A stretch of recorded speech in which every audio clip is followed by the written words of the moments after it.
V dnešnom videu si ukážeme úplne najlepší raw recept na svete. Potrebujeme k tomu 4 jablká. Najlepšie sú také, ktoré chcú aj červy, lebo keď to nechce ani hmyz, asi to nie je až tak jedle. Jablka umieme a zjeme.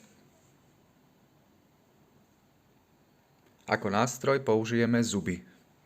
Kto nemá zuby, môže použiť strúhadlo, ale príde tak o cenný vitamín C, ktorý sa ničí pri kontakte s kovom.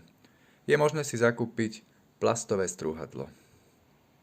A teraz druhá, najdôležitejšia časť receptu.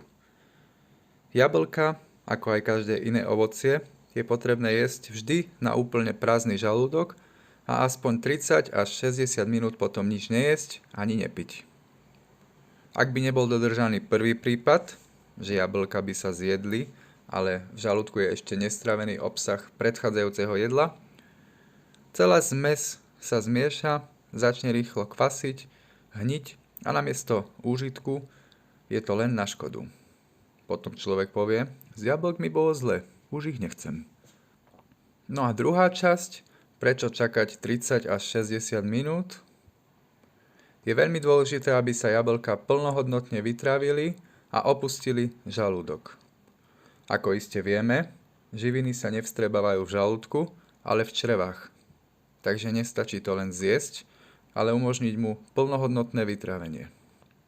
Ak by ste nepočkali a znova začali niečo jesť, zase dojde k rovnakému účinku.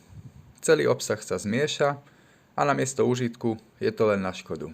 Takže prajem dobrú chuť.